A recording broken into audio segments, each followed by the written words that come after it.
Olá, tudo bem? Fique comigo aí assistindo esse vídeo que eu vou falar aí sobre doação de bens em vida. Exatamente, este é o tema. E aí tem eu juntei algumas dúvidas de cliente e estou trazendo neste vídeo para poder explicar como que funciona aí, quais são os tipos, quais são as formas, né? Quando pode, quando não pode, se precisa de advogado ou não, certo? O tema é doação de bens em vida. Meu nome é Márcio Rodrigo Pereira, eu sou advogado, especialista em planejamento patrimonial e sucessório da família e eu faço parte do time Holding Brasil, né? E o que é a doação aí de bens em vida para familiares? A doação de bens para familiares é um ato de vontade patrimonial, é um contrato, né? Em que alguém escolhe individualmente transferir parte de seu patrimônio para uma outra pessoa sem esperar um pagamento financeiro ou econômico em troca. Isso não significa que a pessoa não possa atribuir um encargo em troca da doação, como exemplo aí, né, a manutenção de algum tipo de responsabilidade sobre aquele bem ou a concretização de um certo ato. Especificamente, no que diz respeito à doação de bens para familiares, destaca-se a natureza de antecipação da herança, nos casos em que a pessoa que receber a doação for herdeira necessária da pessoa que está doando, já dando início aí propositalmente ou não a um procedimento de planejamento sucessório. Como é feita a doação de bens? Pergunta seguinte, né? Como é feita a doação de bens? A determinação legal para a doação de bens é realizada pelo Código Civil Brasileiro e dispõe lá no seu artigo 541 que diz o seguinte, que a doação far-se-á por escrito pública ou instrumento particular. Parágrafo único. A doação verbal será válida se versando aí sobre bens móveis e de pequeno valor, se lhe seguir aí, né, em constante a tradição. Em outras palavras, a lei afirma que a doação deve ser sempre por escritura pública ou instrumento particular válido, escrito quando se tratar de bens que somam um valor aí significativo. Quando se tratar de bens móveis de pequeno valor, poderá ser simplesmente estabelecido verbalmente. Isso é a tradição, né? Ou seja, o ato de entregar de uma pessoa para outra, for imediato.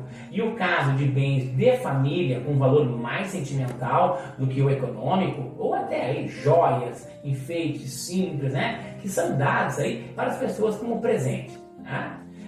Dúvidas sobre doação de bens para familiares mais comum. Eu vou trazer aqui para vocês algumas dúvidas aí sobre a doação de bens para familiares, as mais comuns, certo? E eu começo falando sobre o que é a doação com reserva de usufruto. O que é a doação com reserva de usufruto? A doação com reserva de usufruto é uma modalidade de doação na qual se transmite a propriedade sobre um bem, mas mantém-se todo o exercício da posse para o doador ou seu beneficiário, enquanto esse estiver vivo. Exemplo muito comum dessa situação é o pai ou a mãe que doou um imóvel aí, seu para os filhos com reserva de usufruto. Neste caso, os filhos já serão proprietários do imóvel, mas não poderão agir como se donos fossem, nem alienar, negociar ou realizar qualquer negócio no sentido de desfazimento deste bem, pois o usufruto é reservado ao doador enquanto estiver vivo. Isso permite que o doador possa manter-se utilizando livremente das coisas que conquistou ao longo da vida, com a segurança de que seus herdeiros terão acesso imediato a eles na ocasião de seu falecimento. Apesar os herdeiros podem receber doações, né? Lembrando aqui que apenas herdeiros podem receber doações. Pergunta que me fizeram, eu trouxe, como eu falei que eu ia trazer algumas perguntas, né? Uma das perguntas foi essa: olha, doutor, apenas herdeiros podem receber doações? A resposta é não, pois o Código Civil Brasileiro determina que as doações podem ser realizadas para qualquer pessoa que o doador desejar. Claro, vale considerar, porém, que as doações realizadas para herdeiros necessários são consideradas conforme lá no artigo 544 do Código Civil, antecipação da herança, de forma que já seja contabilizando aí como parte dessa, bens doados são contabilizados para a herança? Outra pergunta. Bens doados são contabilizados para a herança? Olha, os bens doados serão contabilizados para fins de herança, caso sejam feitos em benefício de herdeiro necessário, né? Dos herdeiros necessários, estabelecido aí dessa forma também no Código Civil Brasileiro, artigo 544, a doação de ascendentes a descendentes ou a de um cônjuge a outro importa adiantamento do que lhes cabe por herança. Obviamente, esta é a definição legal estabelecida, certo?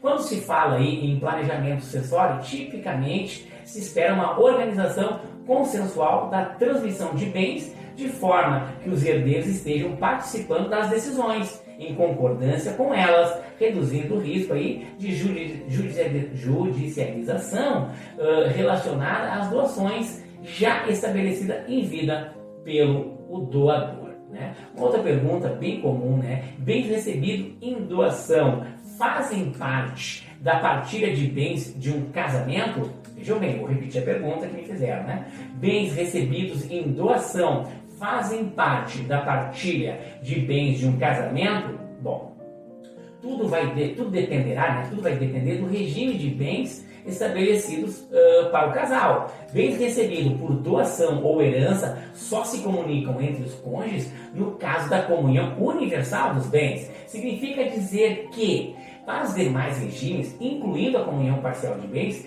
não há qualquer comunicação dos bens recebidos por doação ou herança, mesmo que na constância do casamento, certo? Uma outra dúvida aí que também sempre me perguntam em relação à doação. Mas quem recebe uma doação é obrigado a aceitá-la? Olha, gente, não há aí obrigatoriedade para a aceitação. E o Código Civil Brasileiro estabelece as regras para isso, conforme se observa a seguir. Artigo 539, o doador ele pode fixar o prazo aí ao donatário para declarar se aceita ou não a liberalidade, desde que o donatário ciente, né, do prazo, não faça dentro dele aí a declaração entender-se-á que aceitou se a doação não for sujeita a encargo. Em outras palavras, toda doação é por padrão aceita, a menos que quem receba, né, se manifeste de forma contrária e explícita ao seu recebimento. É necessário contratar advogado. Veja bem, essa é uma outra pergunta. Doutor, para fazer doação, é necessário contratar um advogado aí para fazer doação de bem? Olha, eu sempre oriento, sim, a contratação de um escritório, de um advogado especialista aí em direito de família, sempre é recomendável em situações desse tipo, certo? Tem que sim ter um advogado para fazer isso aí, não deixar e para que não tenha problemas depois, se for, né, pensar por esse lado, para que não tenha problemas no futuro. E se me perguntarem para mim, eu não indicaria, né? Eu não indicaria aí um meio de doação. Eu jamais iria indicar aí para um cliente que ele fizesse uma doação de bens em vida. Jamais. Certo? Então, também o cliente me perguntou assim, quando eu falei, né? Doação em vida aí, doutor, é um bom negócio? Olha, gente, não é, tá? Não é. E eu vou explicar por quê. A doação de bens em vida realizada fora de uma holding é um ato irrevogável, ou seja, não pode haver a desistência da parte doadora. Por conta disso, se o doador quiser vender o bem doado, precisará da assinatura de quem foi doado. E do seu cônjuge, também. Ou seja, você perde a liberdade de fazer o que quiser com os bens e fica precisando aí da bênção de outros.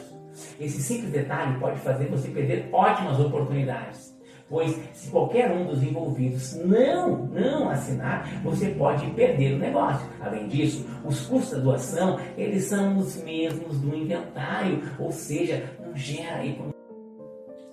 Para vocês que estão assistindo a esse vídeo, não percam, pois eu vou realizar uma palestra online gratuita que será realizada no dia 8 de dezembro, às 20 horas, pelo meu canal do YouTube. E nesse dia, vamos falar sobre este tema e outros. O link está na bio do Instagram, no link abaixo e no canal do TikTok, na descrição do Linktree, certo? Pessoal, não percam, porque eu vou falar sobre tudo isso e muito mais. A palestra é online e gratuita, basta você clicar no link abaixo. Um forte abraço, muito obrigado, Fiquem com Deus e até a nossa palestra.